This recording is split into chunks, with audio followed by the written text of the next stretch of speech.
A tela. Tua, sim. Aqui. Amém. Senhor Deus, em nome de Jesus, sê conosco nesse estudo, Pai. Sim.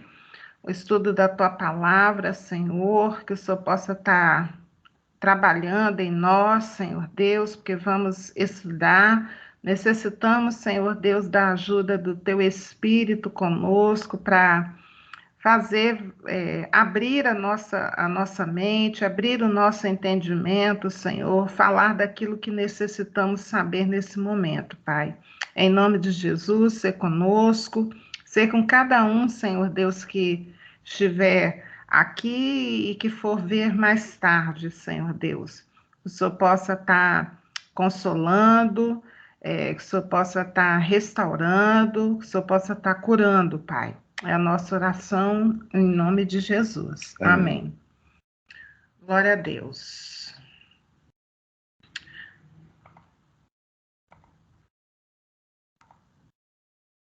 Introdução a Apocalipse.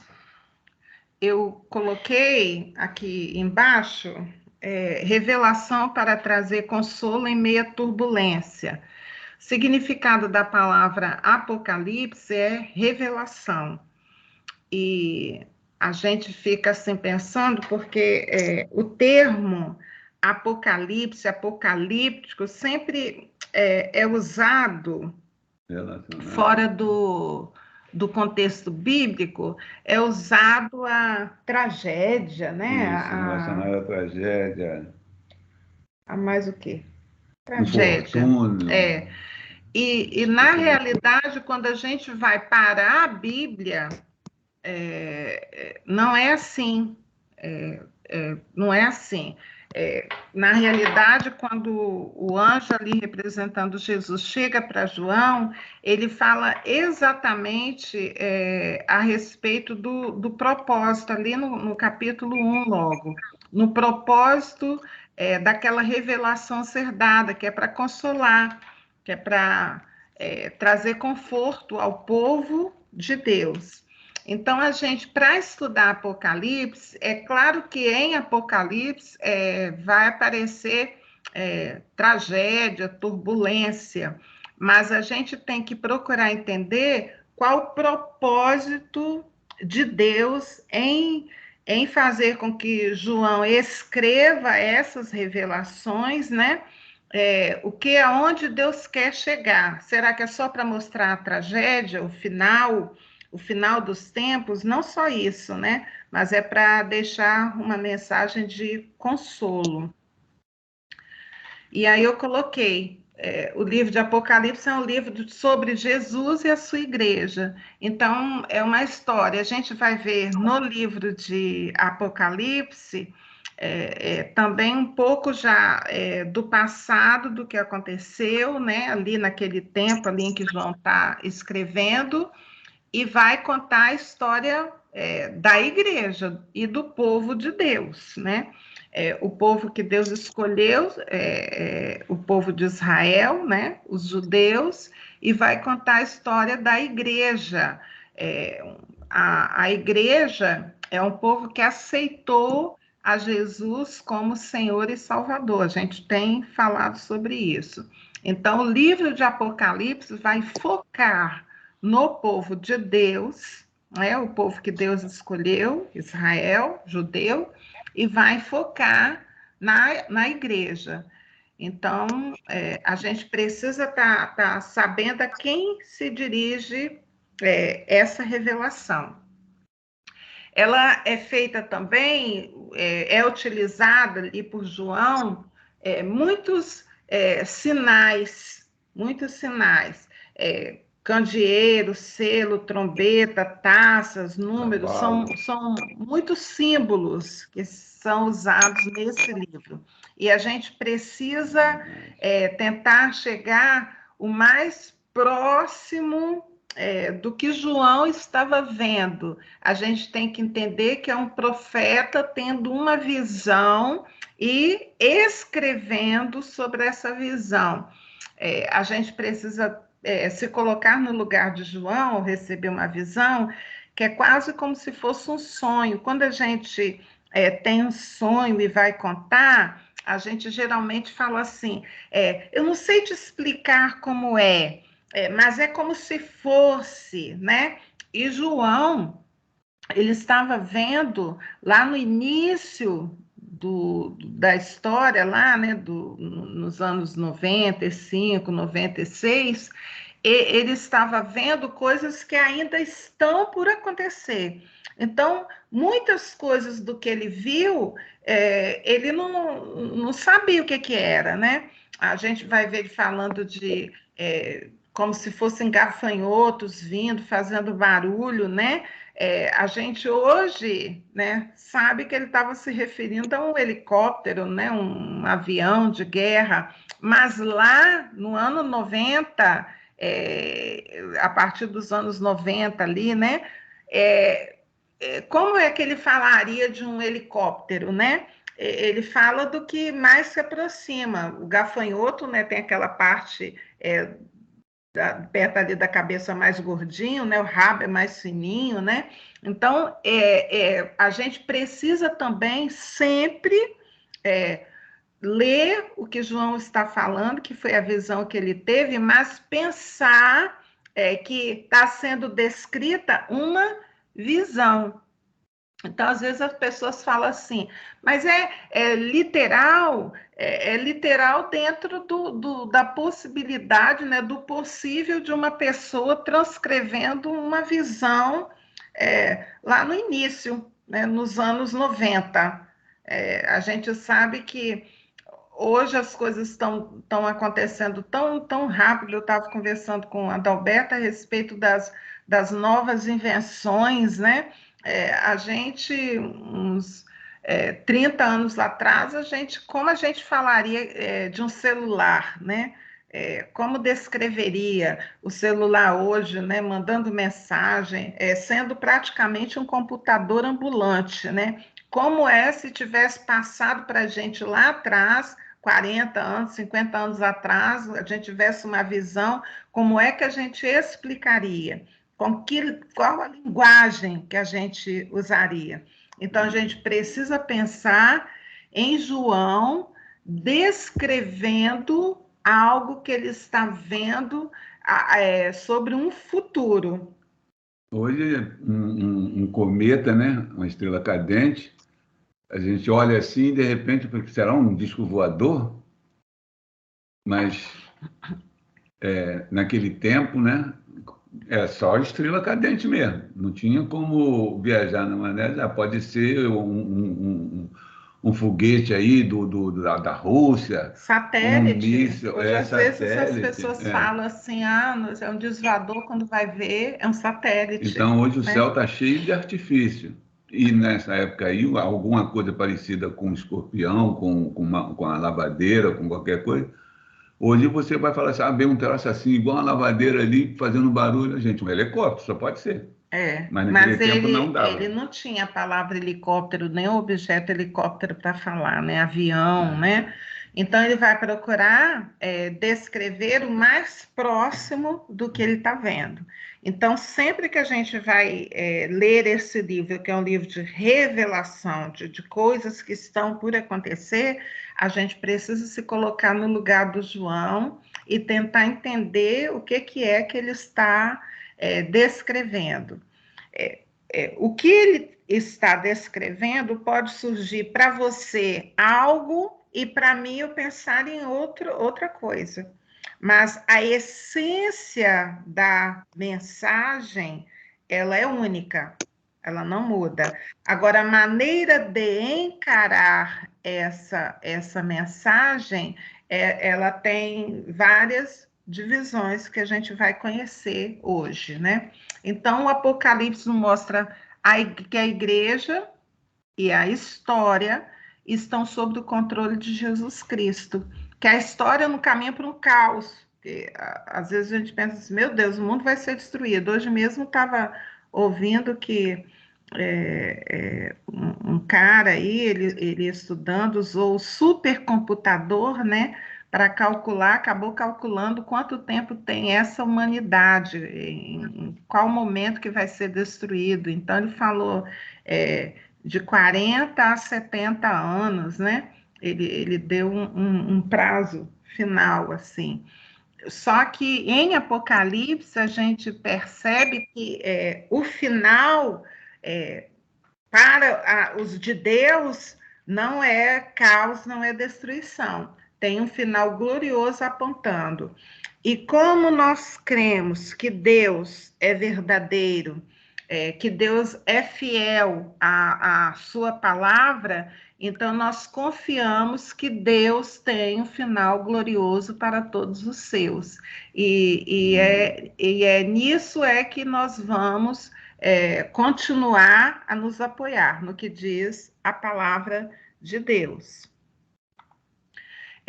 O propósito de estudarmos esse livro de Apocalipse não é para investigar, sabermos o tempo no relógio profético. É claro que a nossa curiosidade se aguça em saber assim, mas quando será? Será que está perto disso acontecer? Será que não está? É claro que ficamos curiosos, né? Mas não é esse o propósito, até porque Jesus sempre deu um corte nos discípulos, e a gente estudou isso antes, quando eles falavam assim, qual é o tempo, qual é o prazo, né? Jesus falava assim, ó, cuidem de fazer as coisas, casem, tenham filhos, né? Continue a vida, mas fiquem atentos aos sinais. Foi o conselho de Jesus. E continua sendo esse, porque ele falou que ele não sabe, nem ele sabe o dia que será, em que tempo. Ele fala que isso está destinado ao Pai. Então, nós vamos continuar com esse conselho de Jesus. O objetivo de estudarmos esse livro não é para investigar nada, para saber quanto tempo falta. A gente vai pegar o propósito do livro. Qual é o propósito desse livro? É consolar-nos, mostrar o âmago da luta que estamos travando contra o mundo e o diabo, e a vitória retumbante de Cristo.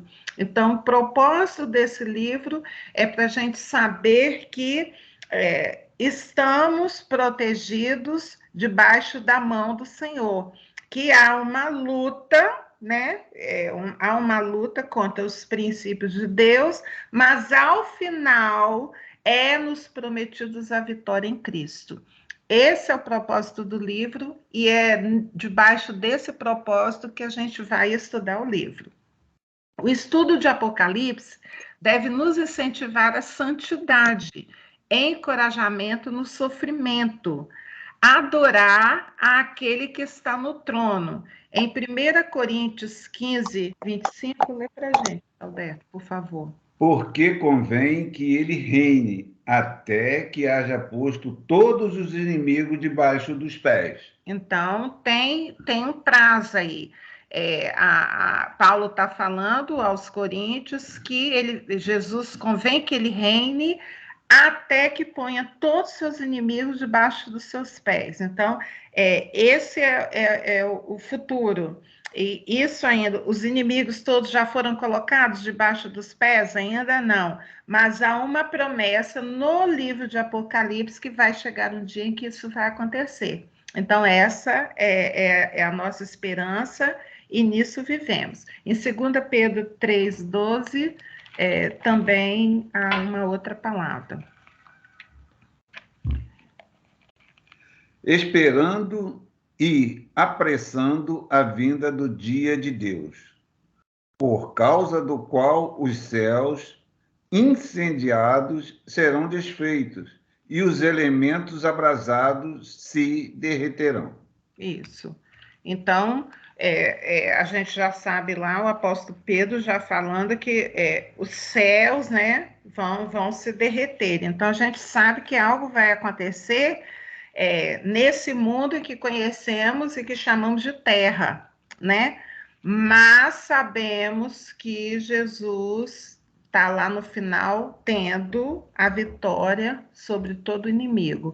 Isso deve trazer ao nosso coração uma esperança e uma calma quando a gente vê, meu Deus, vai acabar, vai ter a guerra nuclear, todo mundo vai acabar, esse mundo vai acabar. A gente fica, né, sempre recebendo notícias de que guerra vai acabar, a guerra agora, a Terceira Guerra Mundial, tá falando a Terceira Guerra Mundial, tá acontecendo, o que vai acontecer? Não, a gente não está sujeito a esses acontecimentos aí. Nós estamos sujeitos ao que a palavra do Senhor fala. E a palavra do Senhor nos diz que ele detém todo o controle. Esse final de semana, sexta-feira, né, surgiu um alarme mundial. O presidente da Rússia, né, o Putin, pegou um avião e esse avião foi acompanhado por um radar e, de repente, ele sumiu do radar. Aí, lá no meu grupo de aposentados, falou assim, Putin estava no avião e sumiu do radar. A ideia que fica assim, o avião caiu e perdeu, e nada. O que foi? Ele queria sair do lugar porque estava em perigo, saiu da Rússia, foi para um destino ignorado e ele não queria que ninguém soubesse onde ele estava indo. Aí vem as outras notícias. Os mercenários estão atacando, vão atacar a Rússia, vai começar outra guerra.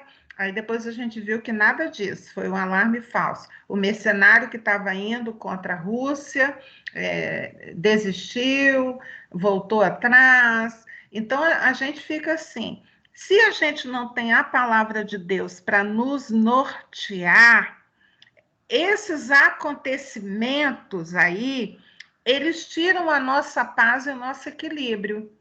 Mas como nós temos a palavra de Deus a nos nortear, mesmo em meio a esses conflitos, a gente para assim, peraí. A palavra de Deus fala que o Senhor Deus está no controle e ele promete algo ao final. Então, o livro de Apocalipse, a gente tem que ler estudando o que o Senhor Deus promete para aqueles que o amam, qual é a segurança que temos em estar em Deus, né? Então, por isso, o estudo desse livro, ele é muito importante para esse tempo, para nos manter equilibrados. Então, continuando, o livro é prático e revela-nos, a certeza de que Jesus tem o total controle da igreja. Esse é um ponto. Jesus não perdeu o controle da igreja. A gente abre o olho, os ouvidos aqui, a gente vê tanta coisa. Não, peraí. Está tudo escrito. Isso ia acontecer. Jesus tem o controle. Segundo ponto, Jesus tem o total controle da história. Gil, mas não é só da igreja, só com os que são dele? Não, ele tem o controle de toda a história. Tudo acontece debaixo da direção de Deus. 3, a perseguição do mundo e do diabo não podem destruir a igreja. Esse é um outro ponto.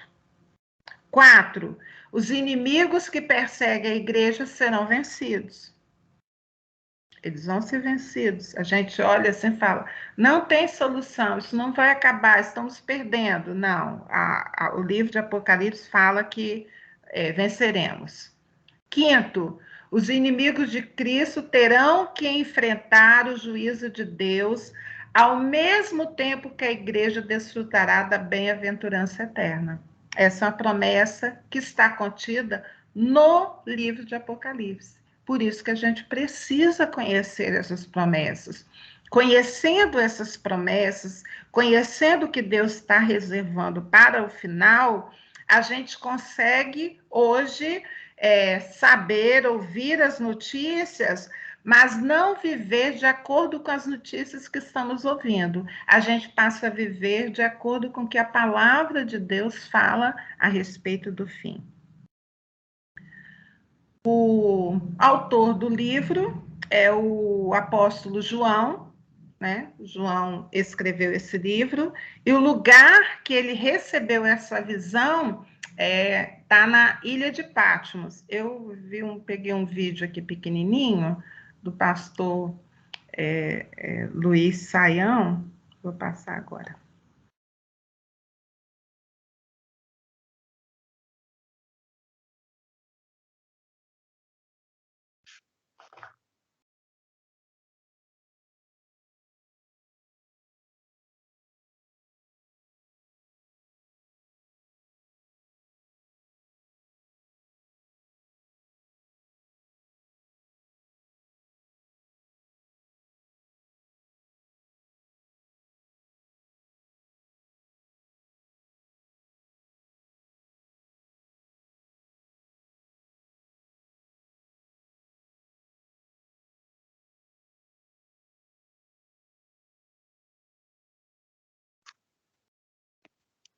Amém.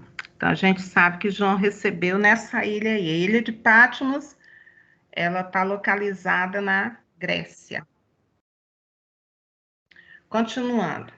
Como é que João foi parar nessa ilha de Patmos? Já que João, por esse mapa aqui, a gente consegue ver, João era o pastor, né, da igreja de Éfeso. Éfeso é bem perto da igreja de Patmos. João, pastor da ilha. João, pastor da igreja de Éfeso, né, era o líder ali nessa igreja, e ele é deportado para a ilha de Patmos. Deportado e preso, né? Exilado. Exilado, né?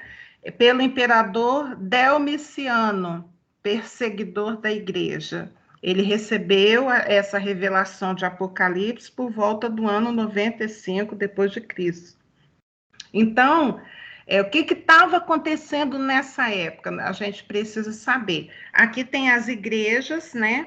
Pérgamo, Esmirna, Éfeso, Sardes, Tiatira, Filadélfia, Laodiceia, tudo aqui em volta, esse era o entorno nessa época, e todos os líderes das igrejas, os outros apóstolos, nesse ano 95, já haviam sido mortos.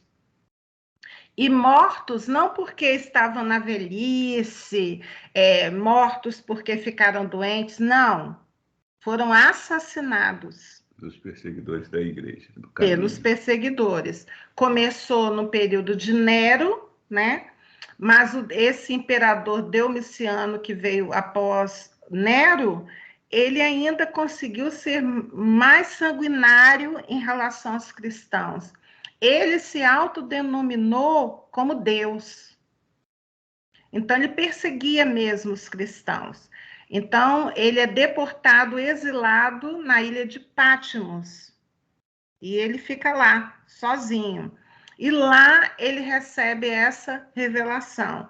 Eu fico imaginando como um só, né, consegue ser preservado. E a gente percebe que foi Deus quem o preservou para revelar a ele. Aí a gente pode até se lembrar também, né, de Jesus, né, ainda caminhando nessa terra, né, falando com Pedro, né? E esse aí, né? Pedro aponta, e Jesus fala, não importa, né? Se ele tiver que ficar aí, né, até o final, e passou-se a ideia de que Pedro não ia morrer, né? Mas não foi isso que Jesus quis dizer, né? Mas foi Pedro... João. Mas João foi preservado para receber essa revelação do livro de Apocalipse. Essa revelação é como se fechasse um ciclo em torno da palavra de Deus, e ela dá ali, ela fecha ali falando assim, ó, no final, Jesus vence. Então, precisava disso. Só os livros, as cartas à igreja, Paulo escreve, Pedro, Judas, né? Mas precisava desse final, né? Então, Deus preserva a vida de João e dá a ele essa revelação tremenda que é o livro de Apocalipse, que a gente tem acesso. A gente nem lê muito, não mexe muito nele, mas esse livro é um livro que fecha o capítulo final, né? E é importante a gente saber que no final o Senhor Deus vence. Continuando.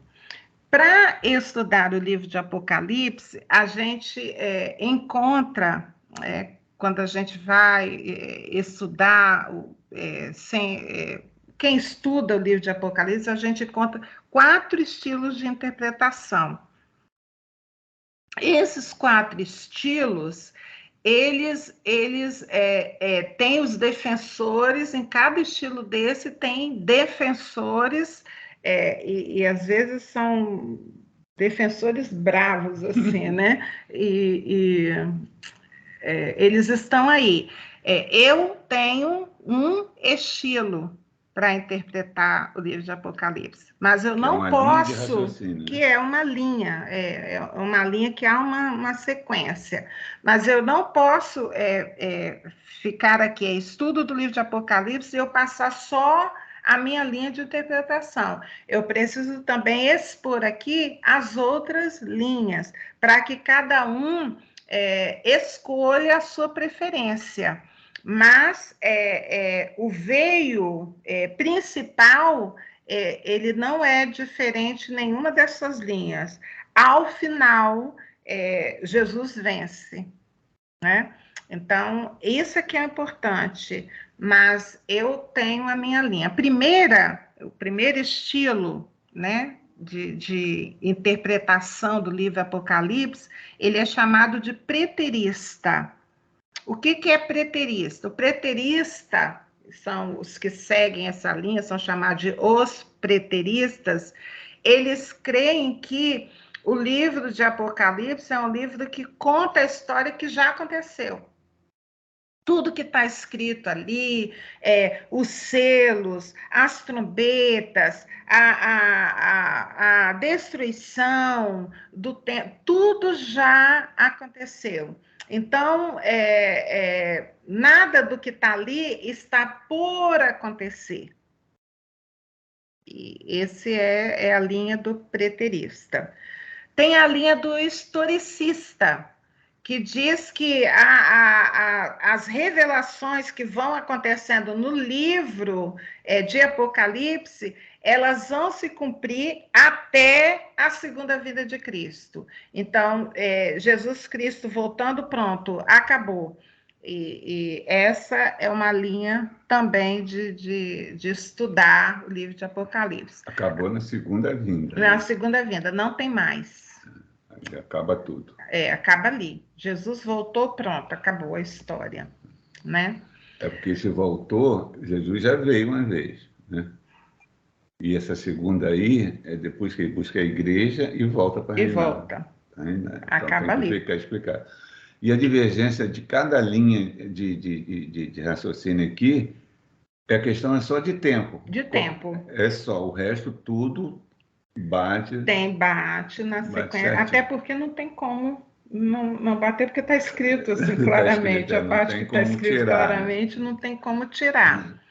A terceira linha de se estudar o livro de Apocalipse é a idealista, que diz que esse livro de Apocalipse ele não fala sobre eventos específicos. Ele está ali contando uma história, mas é para você tirar um princípio espiritual de cada história que é contada ali. Por isso que é idealista, né? Idealiza. Né? O que está ali não é um acontecimento, é para você tirar uma lição em cima do que está sendo contado ali. A quarta linha é a futurista, que fala que tudo que está dito ali no livro de Apocalipse ainda será cumprido em um período final que antecede a volta de Cristo. Vai estar acontecendo. Então, o que a gente detém daí? Adalberto já adiantou, né? é questão de tempo. Tirando o idealista, né, que é para você tirar lições de vida, essas O maneiras de idealista pensa que interpretar. o livro O todo é livro uma todo é parábola. tipo uma Uma parábola. Você parábola. pode tirar Você pode ensinamentos entender dali. assim, pode entender assado. Tirando o idealista, basicamente é para saber em que tempo Jesus está voltando e a respeito dos acontecimentos, né? Agora, eu peguei esse adendo aqui, que é assim, ó, é correto dizer que muitas passagens do livro do Apocalipse possuem duas aplicações. Isso aqui é correto. Tem passagens ali que você vê que já aconteceu, mas ali também vai acontecer algo também. A destruição do templo, a construção já aconteceu, mas tem algo por acontecer. É como se Então, tivesse um um começo e vai ter começo um e vai ter arremate, uma um final. continuação, um finalzinho. Então, a gente precisa prestar atenção. É, Tem eventos que são específicos desse primeiro século, de acontecimentos que se deram ao longo da história da igreja. Mas também esses eventos, eles fazem referência ao período da crise final que antecederá a segunda vinda de Jesus. A gente não sabe a data, né? Então, eu preciso ler pensando assim, tá, isso aconteceu, mas será que isso aí tem algo para arrematar esse acontecimento? O que Jesus está querendo falar? A gente tem que lembrar que no ano 95, em que João escreveu esse livro, Jerusalém já tinha sido destruída, que foi destruída nos anos 70. Então, quando Jesus chega no ano 95 e fala algo sobre destruição de Jerusalém, eu preciso ver que tem algo a mais, porque senão não caberia falar a respeito da destruição se ela já tivesse ocorrido de fato. Então, quando ele vem trazendo esse dado, ele está também fazendo menção de algo que está por acontecer. Então, a gente vai ler esse livro e colocando em cada situação que é mostrada, olha, isso já aconteceu, a gente vai fazer isso com todo cuidado, mas também pode se referir a algo que está por acontecer. Então, a gente vai ter todo esse cuidado, tá? Então, mostrar a possibilidade acerca desses eventos que ocorrem hoje e está se cumprindo tudo que foi revelado é surpreendente. É isso aí que eu falo que é como é que é? A cereja do bolo, né? Para a gente entender. Continuando. A gente falou lá no início que Apocalipse é um livro que usa muitos símbolos, muitos símbolos. Um desses símbolos, e toda a Bíblia, não só Apocalipse, mas toda a Bíblia se refere muito a símbolos. A gente estudou sobre semanas de Daniel, né, 70 semanas, e a gente vê que é semana de anos. A Bíblia usa muito número.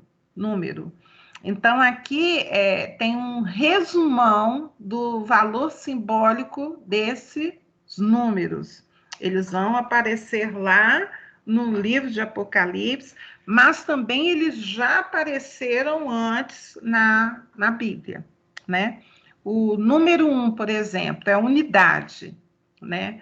Então, a gente fala sempre unidade, Jesus. Jesus é o primeiro e único, né? Então, 2, o número 2, que significa força, coragem, poder, a gente vê o número 2 quando a gente for estudar as duas testemunhas, aparece ali no livro.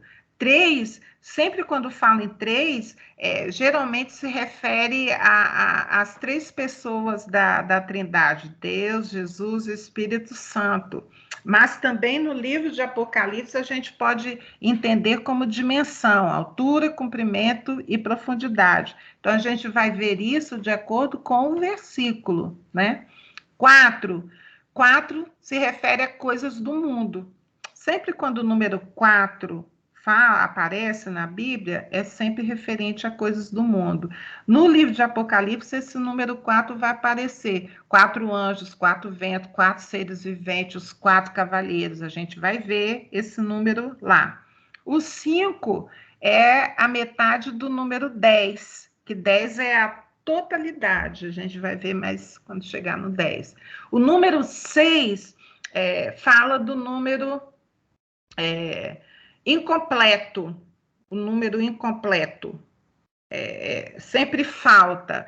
Então, a gente fala que é o número do homem, o 6. Falta alguma coisa, não é o número completo. Em Apocalipse, ele aparece multiplicado, ele aparece 3 vezes. 666, que é o número da besta. A gente vai ver isso ao ler o livro.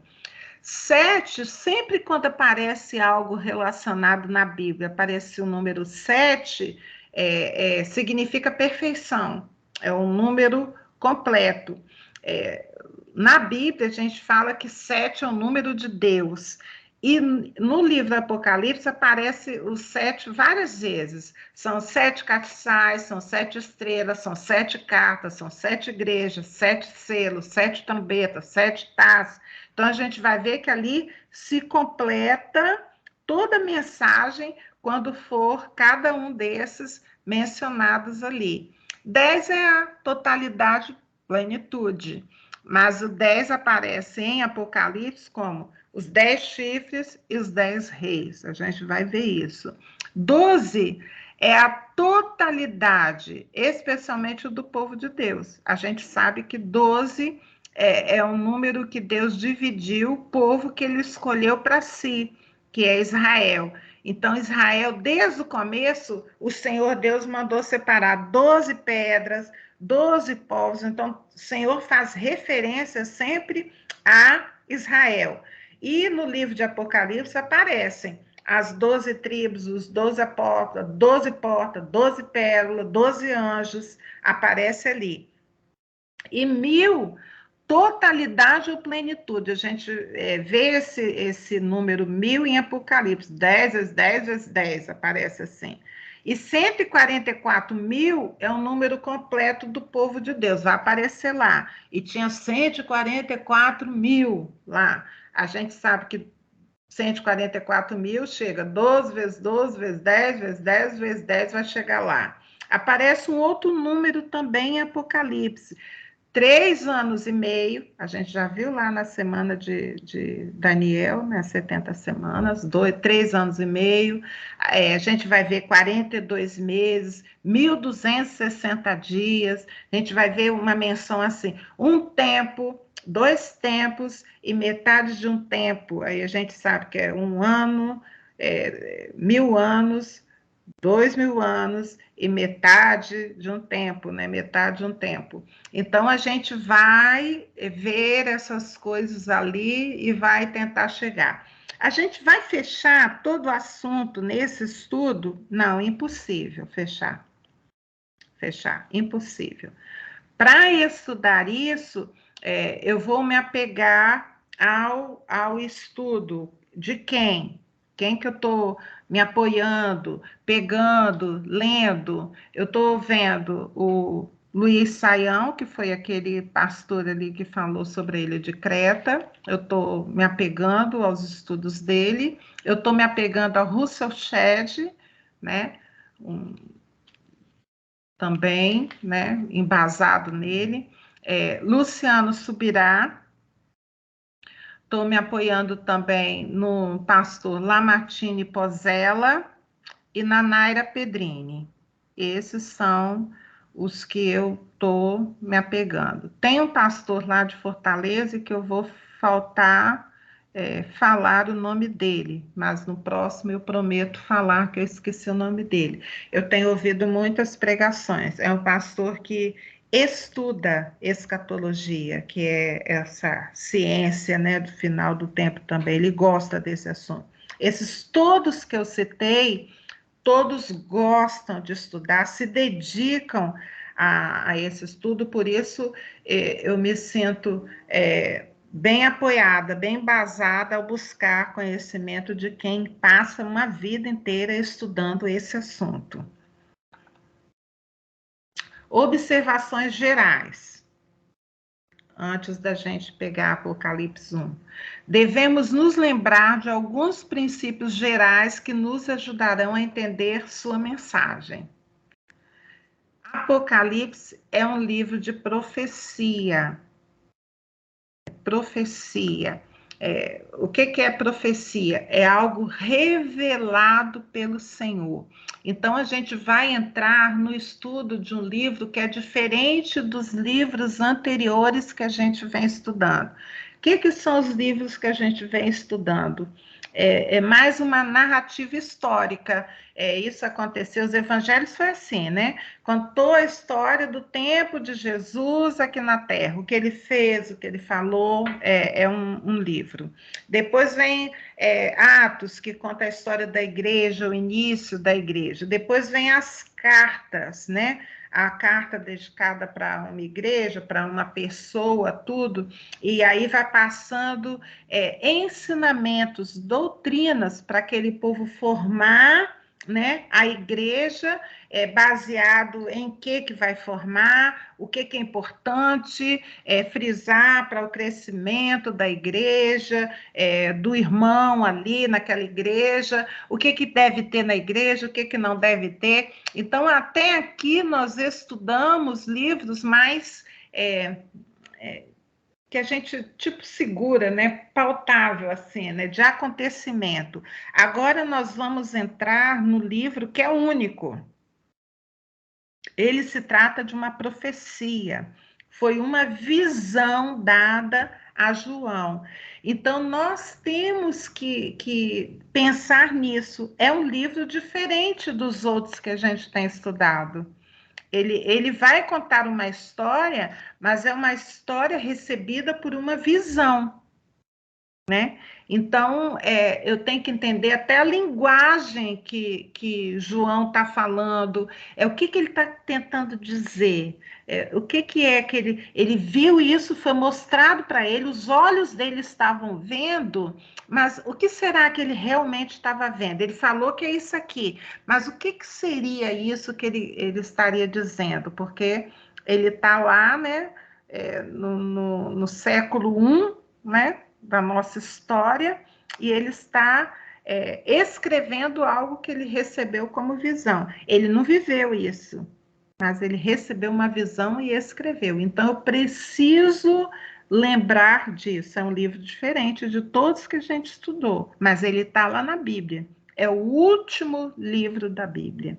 E eu preciso tentar entender. Eu preciso entrar, né, em João ali, tentar entender e tirar o que Deus quer que eu preciso tirar para eu passar esse último tempo. Então, é um livro de profecia. Os profetas bíblicos usam frequentemente linguagem simbólica e ilustrações para apresentar a verdade. Então, quando o profeta está passando uma visão, vamos ver lá Ezequiel lá diante do vale de ossos secos, né?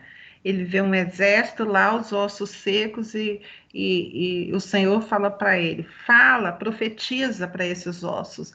Aí ele vê os ossos, barulho de ossos se juntando, depois os músculos, a carne formando, e esse exército se levanta. E isso ele escreve. Tá, essa foi a visão que ele teve. Só que a gente entende que ele estava falando para o povo de Israel que estava lá, com ossos ressequidos, né? Então, a gente tem que trazer para nós, para a atualidade, né? Para a gente tentar entender o que o profeta estava falando, a quem se dirigia. Isso é muito importante quando a gente vai ler a Bíblia, principalmente Apocalipse. Número 2. Muitas das citações e imagens desse livro citam o Velho Testamento. A gente vai ver isso. E a gente vai voltar, na hora que estiver lendo, a gente vai voltar lá para esclarecer, né? Então, muito do simbolismo de Apocalipse está baseado em livros como Êxodo, Salmo, Isaías, Ezequiel, Daniel, Zacarias. Então, a gente vai ver que o anjo, ao falar, ele se reporta a algo que está na Bíblia. Então, a gente vai voltar a isso aí. A gente precisa lembrar disso. 3, e o último ponto. Esse livro foi escrito próximo do encerramento do primeiro século, tempo em que o Império Romano dominava o mundo e perseguia os cristãos por causa da sua fé. Isso é muito importante eu saber esse contexto em que foi escrito, porque João vai começar falando às igrejas, as 7 igrejas. Que 7 igrejas? As 7 igrejas que havia naquele momento ali. E ele vai dar uma palavra específica, vai falar algo a respeito daquelas igrejas. Tá, Gil, então isso aí acabou lá nas 7 igrejas, lá? Não, a gente percebe que a característica de cada uma dessas 7 igrejas que João fala ali, dentro 2 e 3, capítulo 2 e 3, vai fazer referência a algo que está acontecendo na nossa igreja. Então, a gente vê que aquele conselho que é dado ali para aquela igreja, a gente pode pegar também para a nossa vida e para a nossa igreja hoje. E tomar cuidado, porque ali são conselhos, né? Então, a gente vai aproveitar para nós também. E aqui está. Vamos começar? Tá tomado de coragem aí para esse começo? Então, na próxima semana, a gente vai pegar Apocalipse 1, começar do versículo 1. Mas essa introdução ela é necessária para a gente saber o que a gente está fazendo, né?